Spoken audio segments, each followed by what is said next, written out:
Inflation numbers are in and they do not look good. What does that mean for our economy? New bill signed into law in California for regulatory framework for cryptocurrency. And the last thing that we're going to go over, did the SEC quietly approve a Bitcoin spot ETF? Make sure you guys tune in all the way to the end of this video to find out all the details. Hey guys, it's Ryan with Big Dog Investing. Thank you guys for tuning into my channel. If you guys could do a couple of things for me, if you guys can go ahead and like, comment, subscribe to my channel if you guys have not done so already. Click the bell notification down below so YouTube can send you guys notifications whenever I release videos. Watch my videos all the way to the end. And if you guys could share my videos and share my channel with anyone, I'm trying to grow my channel as much as I can. I definitely need your guys' help in doing so. Getting started, today's going to be Saturday, October 14th. The total market cap for all cryptocurrency right now is $1.05 trillion. This is a 0.24% increase on the day today. Fear and greed index, we're at a 40. We're still in the neutral zone, might dip into the fear section a little bit, but with this approval of the Bitcoin spot ETF, we might see a higher neutral or dip into the greed section. Only time's going to tell. Bitcoin right now is currently trading at $26,902, Ethereum $1,558, and XRP right now at 48.79 cents. Getting into our biggest gainers and losers on the day today, Loom is going to be our biggest gainer, up 32.7%. RPL is going to be up 13.5%, and TWT is going to be up 12.3%.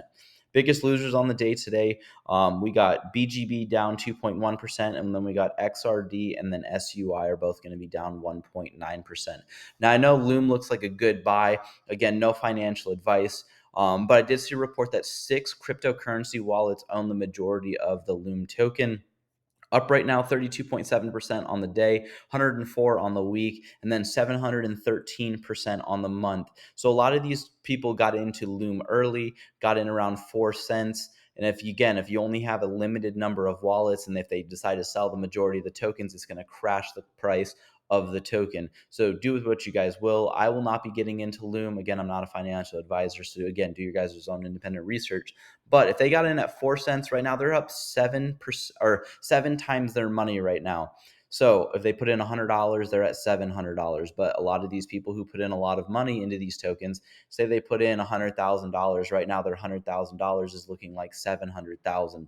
So there's a lot of money into the markets right now.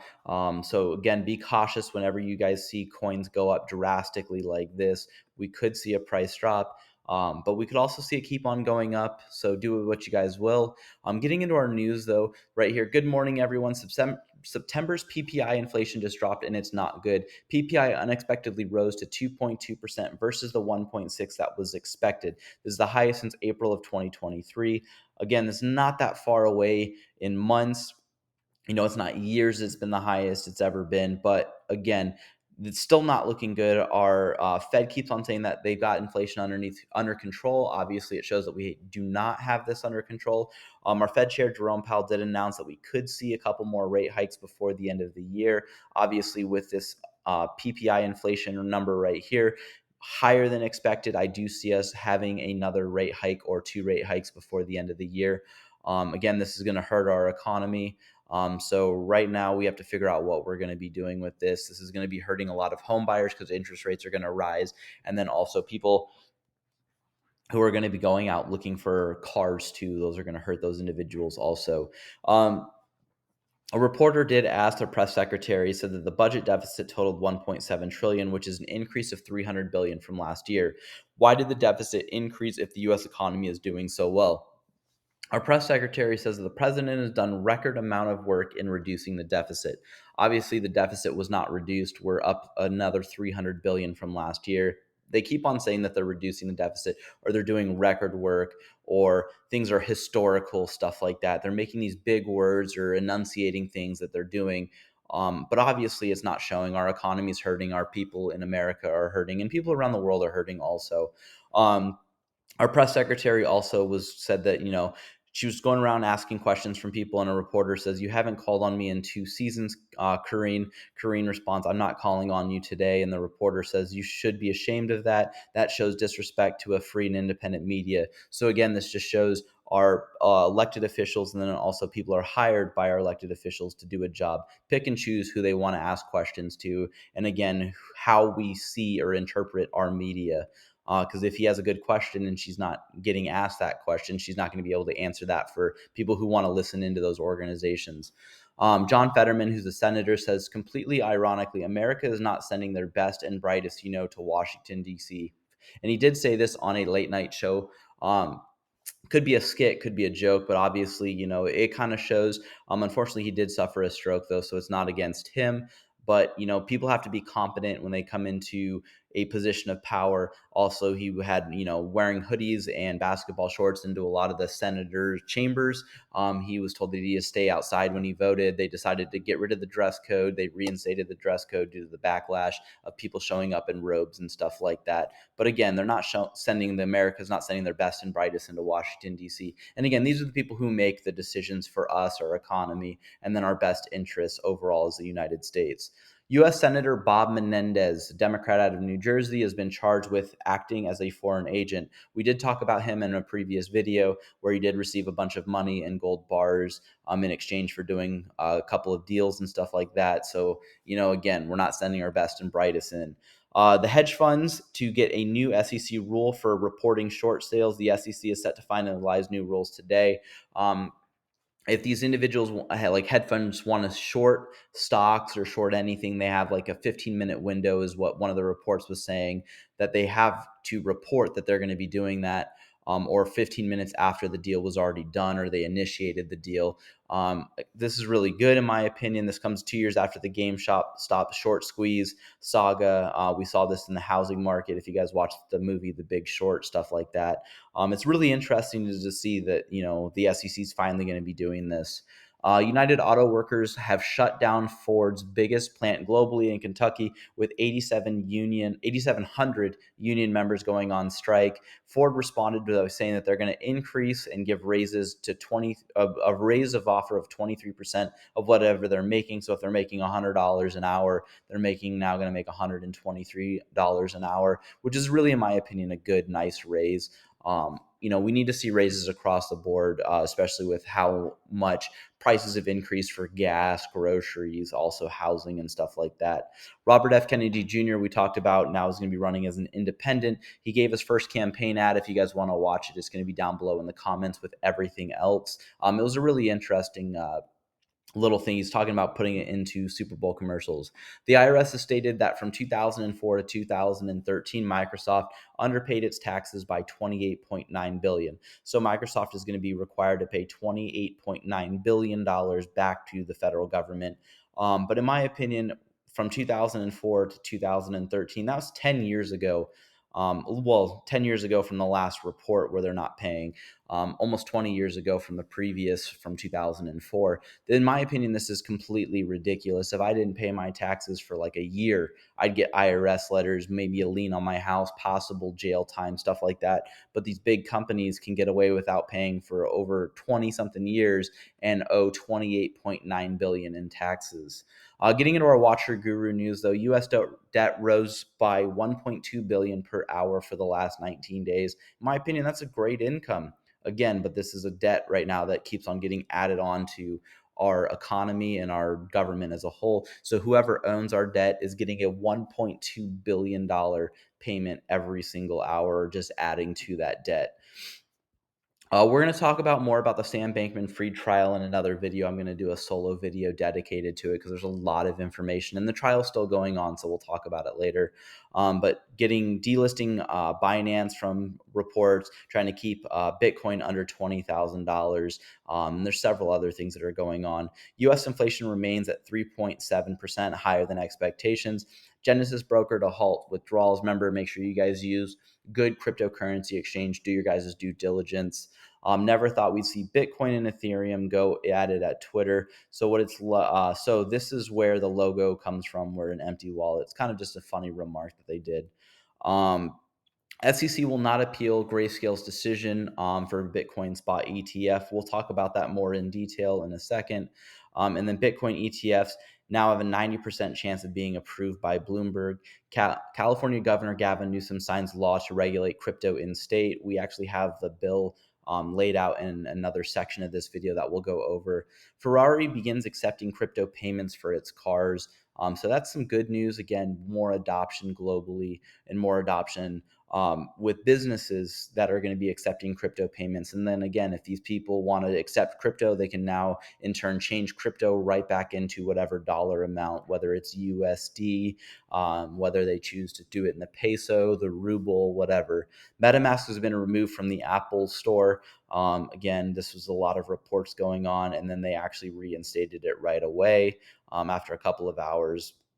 But getting into some more crypto news, Paul Grewal, who's the chief legal officer over at Coinbase, says that the SEC provided its court-ordered update to the Third Circuit Court. They waited till the last day to do this, but they gave their actions, what they're doing, essentially, what remedies have been done with what they're doing with the Coinbase case. Basically, they just said in this that it's a short little thing right here, but they basically said that the commissioner's staff provided a recommendation to the commission for its consideration regarding Coinbase's rule-making petition. So basically what they said was is the staff came together, we did a little nice meeting, and then now we gave that to the commission, and now they can decide if they're going to do anything else. It's only like 1.5 pages essentially. It's a short little thing, but basically just said we haven't done much, but we hope that the commission will deal with something in a little bit.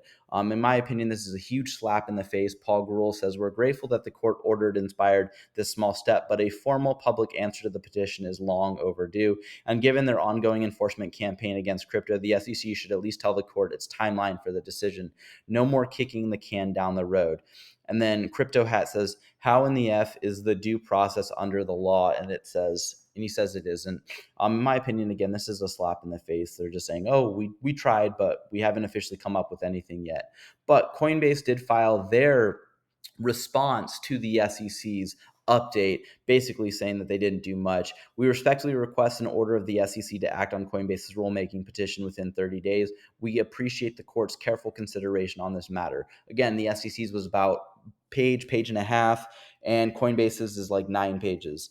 It says for the introduction for more than a year, the SEC has refused to act on Coinbase's petition to make rulemaking to clarify how its views and securities laws apply to digital assets. It goes on to explain that the SEC chair did say that there was no rules and regulations for cryptocurrency, and then he completely flip-flopped when he became the SEC chair.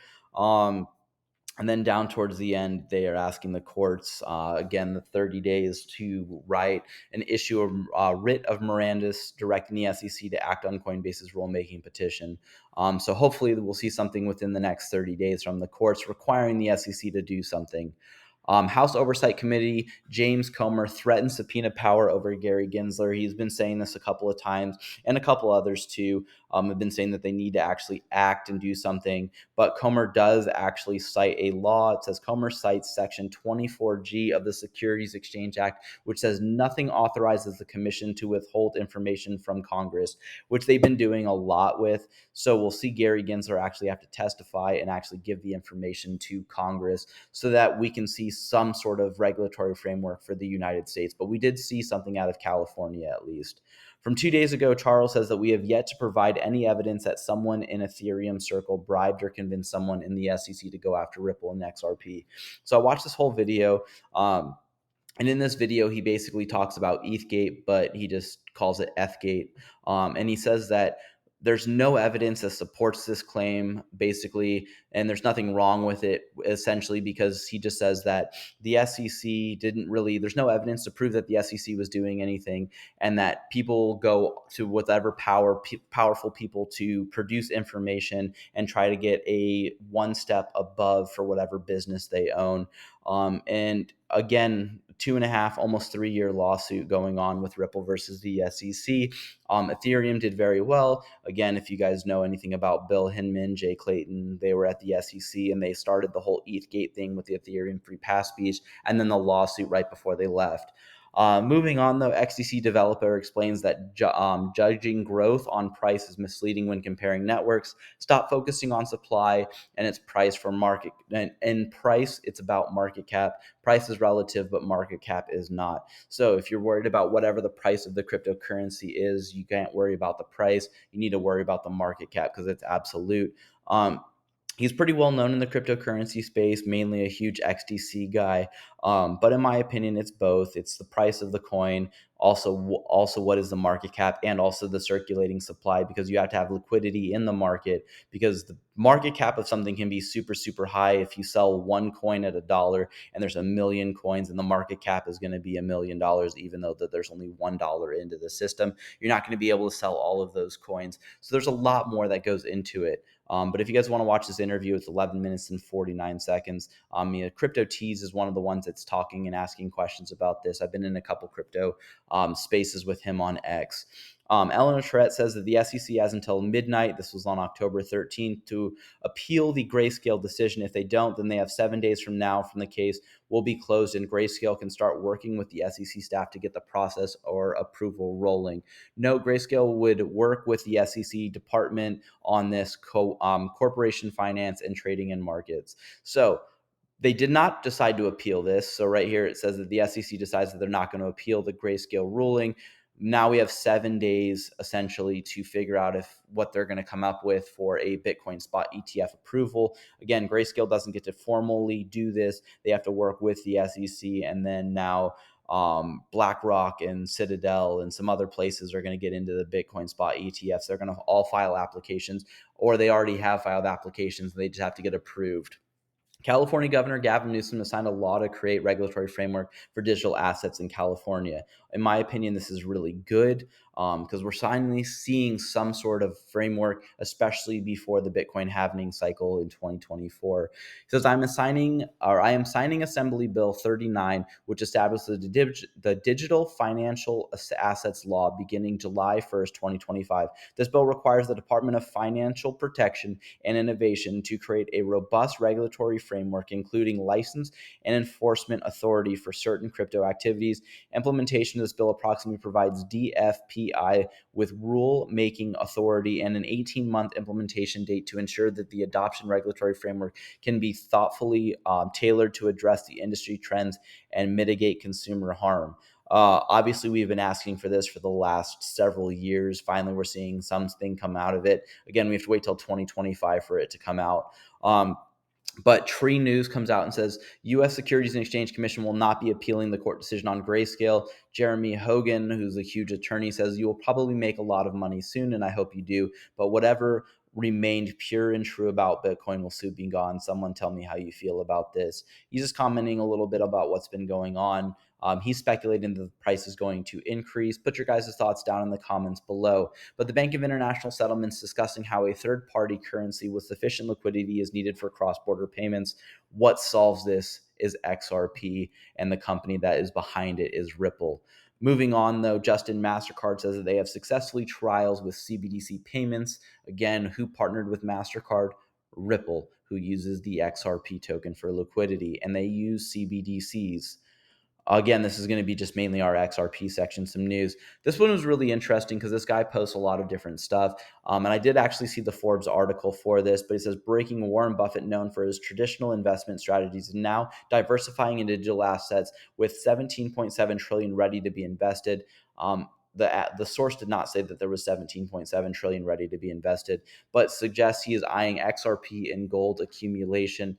Again, in the Forbes article, it does talk about XRP. Um, but in my opinion, I don't see this. And again, it says that there's going to be a 17.7 trillion earthquake hitting the market, not that there's going to be 17.7 trillion ready from Warren Buffett. But the guy who wrote it, again, this is from Forbes Digital Assets. He's a senior contributor. This could be his opinion and stuff like that. So take it with what you guys will. In my opinion, this isn't really big news. But a lot of people have been posting a lot of different stuff. So make sure you guys do your guys' deep researches. Make sure you guys see sources, read those sources also.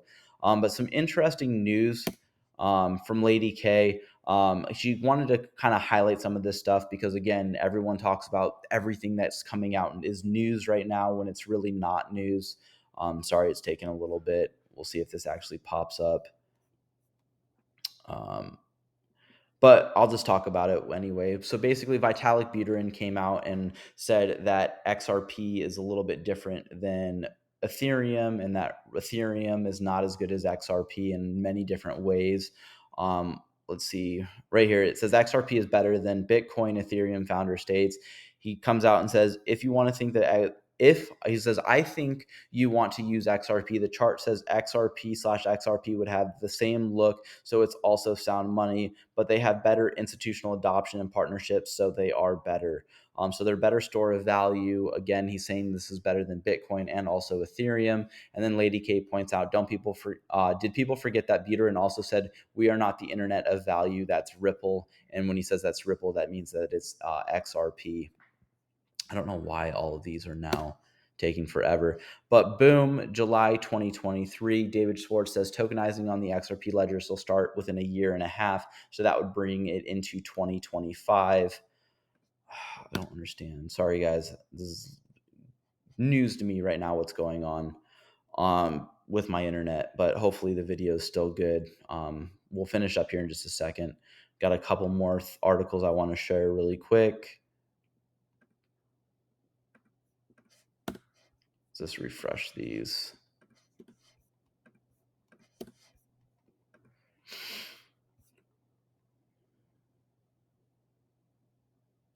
So basically in these other two videos right here, these were Stuart Alradi explaining that the US has fallen super far behind in framework for cryptocurrencies and digital assets. So this one right here is him just talking about a brief little update. And this article right here, this video, is the entire interview. I highly encourage you guys to watch that. It's super important.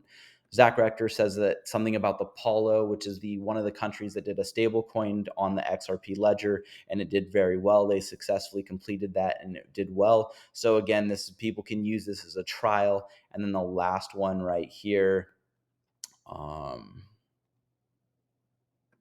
I don't know what the last one is. It'll be down in the comments below. I'm sorry, guys. The internet right now, it says that I have full bars.